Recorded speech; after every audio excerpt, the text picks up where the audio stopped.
Galera, tudo bem? Como é que vão? Segundo ano? Então, olha só. Nós estamos no capítulo 7 agora, de filosofia.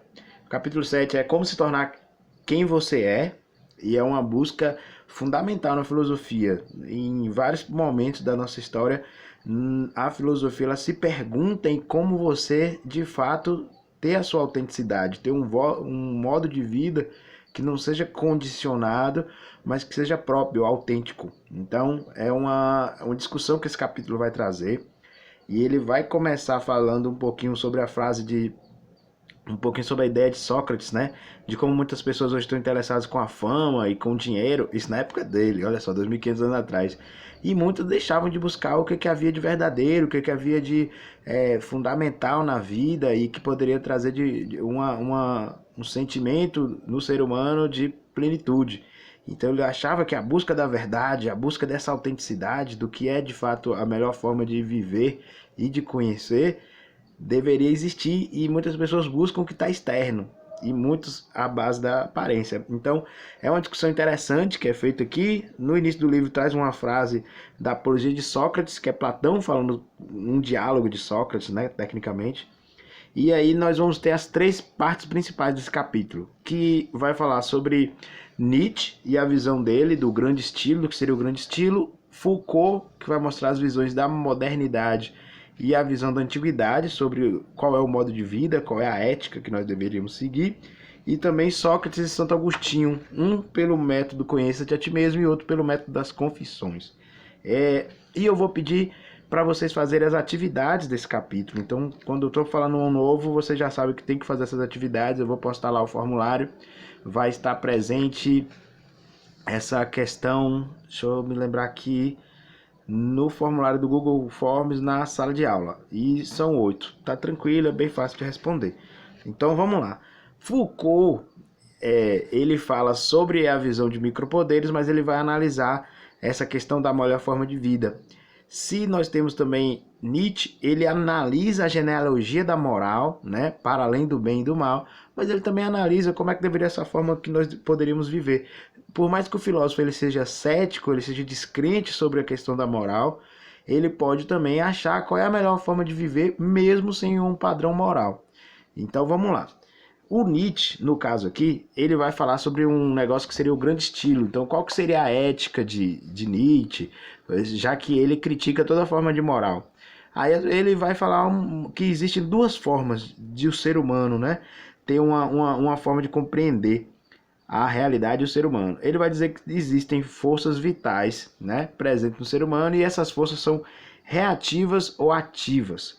As forças reativas está ligado à questão da razão, do racional. Então são todas aquelas formas de conhecimento filosófico, científico, que vão estar presentes, e toda busca lógica de uma maneira que seria um conhecimento da realidade imutável, a realidade como ela é, entendimento da realidade.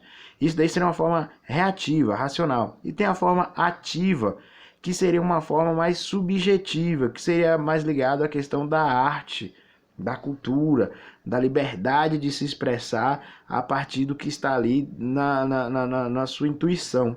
Então, ele vai falar sempre isso, né? Ligado aos nossos sentidos, à nossa sensibilidade. E aí ele vai falar que existe uma visão dele, que se existem essas formas e elas são, digamos assim, incoerentes, e cada pessoa elas vão buscar uma forma, tem gente que tenta ligar só a vida num modo racional, e tem outras pessoas que vão tentar pensar a realidade só na forma sensitiva, na forma de libertar os seus sentidos e sua expressão, né, e tal.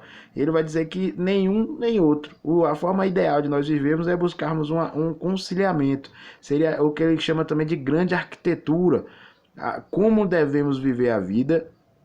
Para Nietzsche, ele considera que, já que ele despreza a questão da moral, ele não considera isso como um valor, também nem um conhecimento revolucionário, nenhuma forma de ideologia, né, dos movimentos. Ele vai dizer que o que está presente é o indivíduo, e o indivíduo ele deve buscar essa forma de equilíbrio dentro dele mesmo, entre as forças reativas e as forças ativas. E essa harmonia estaria ali a melhor forma que ele consideraria a melhor forma de nós vivermos, tá bom?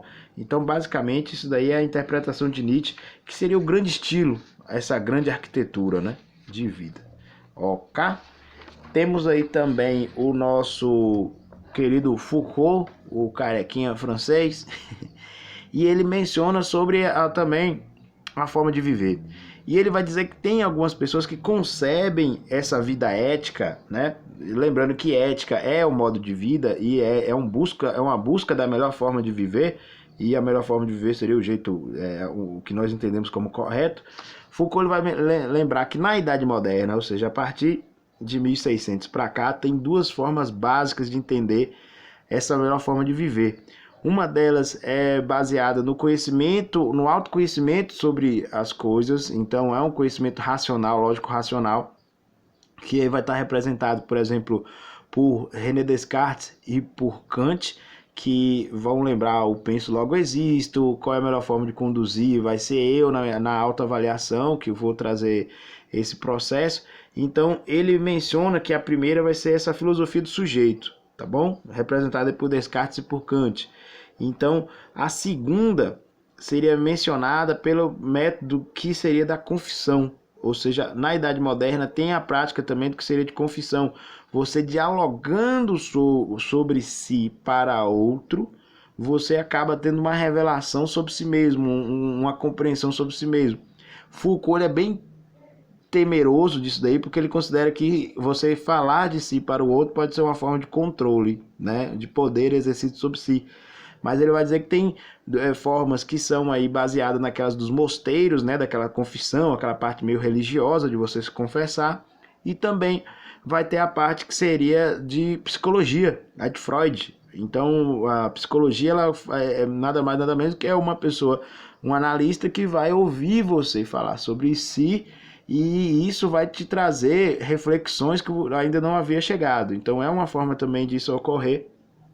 Mas ele é um pouco crítico porque teria essa função de exercer um poder sobre os indivíduos, sobre os sujeitos, né? Então ele vai lá para a Idade Antiga, antes de existir esses mecanismos de micropoder que ele considera que há hoje na nossa sociedade, várias formas de nos induzir a comportamentos e de transformar nossos corpos em corpos dóceis, em corpos que seriam passivos diante das estruturas desiguais e opressivas. Então, ao invés de alguém vir nos bater e nos repreender de forma coercitiva, esses poderes eles vão nos docilizando, vão transformar em pessoas cada vez mais pacíficas diante daquilo que nos oprime. Então, é uma visão para Foucault bem pessimista da realidade. Ele volta lá para a Idade Antiga e vai dizer, antes desses poderes subjetivos, existia o poder do Estado e tal, mas muitas pessoas elas conseguiam pensar sobre si mesmas, sobre a melhor forma de viver, sem necessariamente estar presente com esses micropoderes de confissão. Então ele vai chamar assim, no momento que havia uma busca pela verdade, uma busca por verdade mais autônoma, que isso tinha duas premissas, que era o cuidar de si e o falar francamente. O cuidar de si era aquela visão meio socrática, no sentido de que era o autoconhecimento, conheça-te a ti mesmo, mas sem ter que precisar do aval ou ter que se confessar para alguém, para outra pessoa. Então o cuidado de si para Sócrates era justamente esse autoconhecimento, era o conheça-te. E nesse momento é que você vai saber quem sou. Então, uma das grandes sabedorias da época do mundo antigo era você falar que já conhece a si mesmo. E não como uma arrogância, mas simplesmente no reconhecimento de eu me conheço, eu sei quem eu sou. E hoje, infelizmente, pelas informações que nós temos e por formas sutis de controle, muitas pessoas fogem de si mesmo. É tanto que quando alguém é questionado de uma forma mais profunda sobre si, fazer uma autoavaliação, ela tende a fugir disso, ela tende a correr de si mesma. Então você procura subterfúgios. Por isso que a solidão na quarentena às vezes é muito dolorida. Às vezes você está sozinho e você tem que lidar com o peso da sua própria existência e refletir sobre si. E aí nós tentamos fugir disso achando alguma forma de entretenimento na internet, nos jogos, na televisão, nas séries, porque nós não queremos pensar sobre nós mesmos. Loucura, loucura, loucura, né? Já dizia o filósofo contemporâneo Luciano Huck. Então, o cuidado de si é uma forma profunda desse autoconhecimento e de uma forma onde a pessoa ela tem esse cuidado, ela tem uma preocupação sobre esse conhecimento mesmo, né? Mas tido dela mesma, sem interferências. E a outra forma é falar francamente. Falar francamente é uma maneira também do indivíduo se tornar um sujeito que é sincero. Então não é a hora de fugir daquilo que você está descobrindo, é de você reforçar isso, de você também falar abertamente. Então muitas falas de Sócrates naquela época chamavam-se ao testemunho das pessoas. Ele falava de si, mas não escondido. Ele falava de si para que as pessoas pudessem ver. E ele falava de si, por exemplo, reconhecendo a própria ignorância. O reconhecimento da ignorância para Sócrates era uma forma de autoconhecimento e uma forma de viver honestamente. Você não tem que gastar tempo fingindo ser uma coisa que não é. Então esse é um princípio da sinceridade, do falar francamente, você reconhecer que há limitações e isso faz parte. E isso deixa você mais livre para melhorar, para buscar aperfeiçoar, tanto na busca pelo conhecimento, pela sabedoria, como também por uma vida autêntica. Tá bom? Sem ter que fingir nada para ninguém, que hoje é uma coisa que tem muito na nossa sociedade, é a vida pelas aparências. A loucura é essa aí também, ok? Então, isso aí seriam as duas melhores, duas formas que existiam no mundo antigo, que Foucault considera isso como formas de viver autenticamente, né? Então ele fala que o que para Sócrates era cuidar da alma, buscar a verdade, ser sincero consigo mesmo, seria uma forma, as três elementos de uma mesma questão, de uma mesma atividade, que é a melhor forma de viver, que seria a vida filosófica e a vida autêntica. Era isso a análise de Foucault, tá bom? Tem um livro aí dele, de Foucault, que vai ser a hermenêutica do sujeito, né? Então, vale a pena dar uma olhadinha nisso daí. Ele escreve de forma um pouco complicada, mas às vezes é bom dar uma olhadinha. E aí ele vai analisar justamente essas duas comparações no terceiro ponto, que é a vida autêntica, que seria a busca aí do conheça-te a ti mesmo de Sócrates, e as confissões de Santo Agostinho. E aí o livro, ele começa a dispersar da visão de Foucault, ele começa a se desligar, porque ele vai falar, olha, o que Foucault entende como um domínio de você fazer uma confissão e o outro saber tudo sobre você e exercer um poder sobre aquilo ali, fazendo você se arrepender, ou você se sentir mal, ou você condicionar seu comportamento de alguma maneira, por regras morais, o livro ele vai se distanciando e ele vai tentando analisar de fora, dentro das capacidades humanas possíveis, como seria o autoconhecimento para Sócrates e como seria o autoconhecimento para o Santo Agostinho. Detalhe, Sócrates é o filósofo considerado como o pai da filosofia ocidental, e isso daí foi em Atenas, no século V depois de Cristo, antes de Cristo. E nós vamos ter filósofo que é da igreja, um dos teólogos da igreja, que é Santo Agostinho de Hipona. Ele também vai ser considerado um dos pais da teologia, né? Ou seja, quando você pega o cristianismo e transforma isso no conhecimento filosófico. Aí o que acontece? O Sócrates, ele vai falar sobre esse conheça-te a ti mesmo de uma maneira bem reveladora, né? Ele vem lá do oráculo de Delfos, que vai falar um tempo que existia para o deus Apolo na cidade de Delfos, vai falar que ele é o cara mais sábio. Ele não vai acreditar nisso, ele vai procurar todo mundo, médicos, advogados, engenheiros, não sei o que, cada um vai falar que sabe mesmo, que é uma galera que é muito inteligente. Ele vai falar que todo mundo é arrogante, está gastando energia demais fingindo ser algo que não é, fingindo saber algo que não sabe realmente, fingindo conhecer, fingindo ter técnica e fingindo ser uma pessoa perfeita. E ele não tem essa pretensão, a pretensão dele é mais humilde. Então a forma de reconhecer essa falta de conhecimento, essa ausência de conhecimento e a própria ignorância, que é de todos nós, não temos como conhecer nada, então é uma forma de sabedoria. Ele acabou reconhecendo isso como uma virtude, como uma forma do ser humano viver autenticamente. Ele não está mentindo para ele mesmo e não tem por que mentir para os outros.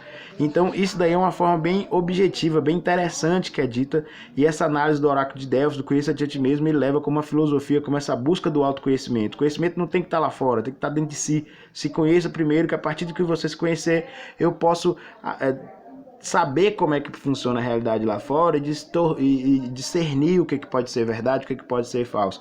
Da mesma maneira, Santo Agostinho, o livro ele menciona não como um cara que está falando, vai lá, você vai e fala tudo para se libertar e contar para alguém, para você depois ser controlado. Não, ele vai dizer que essa confissão é para o ser onisciente, é para Deus. Essa confissão é sua para o ser onisciente, para você falar a verdade sobre si mesmo, desabafar no sentido de reconhecer suas limitações, o que mais lhe incomoda ali. Se você menciona isso sem máscara, sem você precisar fingir para ninguém, imagina que você não está na sociedade, que você não tem que fingir que sabe que você é isso, ou que você é popular, ou que você tem prestígio, ou que você tem dinheiro, ou que você não tem nada, não precisa mostrar nada para ninguém, só tá você e Deus. No momento que está você e Deus, você pode ser sincero, falar das suas fraquezas. Santo Agostinho, no seu livro Confissões, ele fala dele mesmo. Inclusive, no livro, ele menciona uma coisa interessante, que é como ele vai falar daquilo que ele já teve vontade. Então, ele vai falar, quando ele tem essa sinceridade para com ele mesmo, e Deus pode ser sua autoconsciência também. Quando você está falando com a mais profunda da sua consciência. Que muitas pessoas falam que isso pode ser um contato com Deus também. Então, quando ele vai falar disso, ele não precisa fingir. Nesse não fingimento, no livro dele Confissões, ele já vai falar algumas coisas que são interessantes, né? Ele vai falar, eu falei mal dos outros? Sim, falei. Eu pensei mal dos outros? Pensei. Eu quis roubar? Quis. Quis fingir saber quando não sabia? Fingi. Humilhei o próximo por orgulho? Sim, fui arrogante, quis mostrar que eu sabia mais que os outros e para isso eu tive que jogar os outros mais abaixo, dizer que eles não sabiam nada. Então, esses reconhecimentos são as falhas que o ser humano pode ter. Então, isso é uma análise interessante de Santo Agostinho, que seria uma forma de vida autêntica, ser sincero, você confessar para esse ser onisciente é se revelar e tirar suas máscaras também. Então, assim como Sócrates, Santo Agostinho tinha essa forma de vida autêntica, de vida verdadeira. Então, para eles, o primeiro passo, em resumo, seria esse autoconhecimento, seria a forma de a gente poder se conhecer as verdades sobre nós e a partir daí conhecer as outras verdades que está no mundo, discernir o que pode ser falso e o que pode ser verdadeiro, tá bom? Aí a gente está mais preparado para encarar a cruel vida que distorce a realidade o tempo todo e nós teríamos essa experiência. É isso, valeu galera, um abraço, valeu, até mais.